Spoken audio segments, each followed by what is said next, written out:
Alors, je suis le diacre Didier Rance, je viens de France, de Nancy, et je suis diacre latin et diacre byzantin, diacre birituel.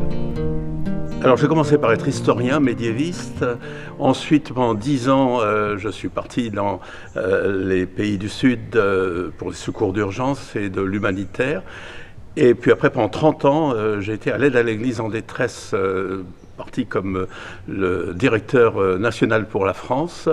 Et maintenant, je continue toujours à travailler pour ces chrétiens qui souffrent pour la foi, comme écrivain, comme conférencier. De tout temps, les chrétiens ont été unis par la prière. La différence aujourd'hui, c'est qu'avec les moyens de communication, tout se sait. Et là où, au Moyen-Âge, il fallait 50 ou 100 ans pour apprendre qu'il y avait des difficultés quelque part, aujourd'hui, on le sait quasiment en direct. Alors, le soutien de notre prière, oui, c'est souvent ça qui m'a été donné quand je suis parti dans tel ou tel coin du monde, rencontrer ces chrétiens. Et puis, aussi, ils nous disent, ne faites pas comme si on n'existait pas, intéressez-vous à nous.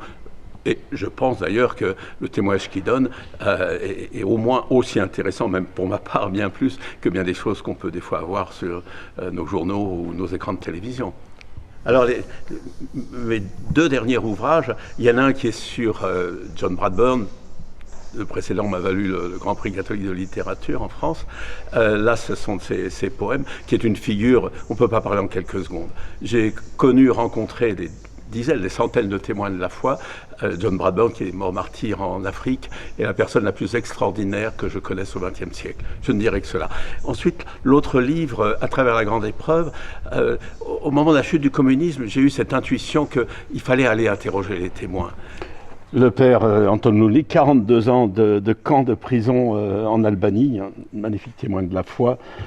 Monseigneur Sulantek, il devient évêque à 78 ans, à l'âge où les autres prennent leur retraite, condamné 3 fois à mort. Monseigneur Koretsch, évêque à 27 ans et évêque clandestin pendant plus de 30 ans.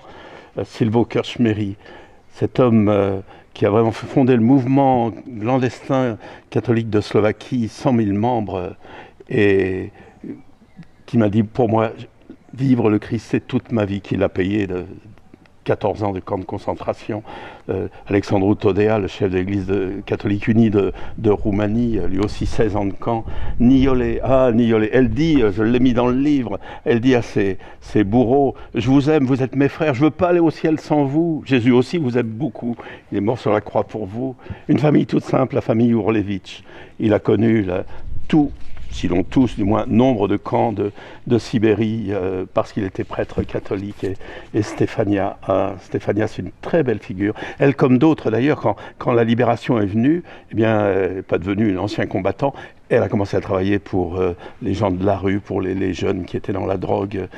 Très belle figure. Un jour, je demandais à Stéphania, est-ce que vous y croyez un jour que vous alliez être libre?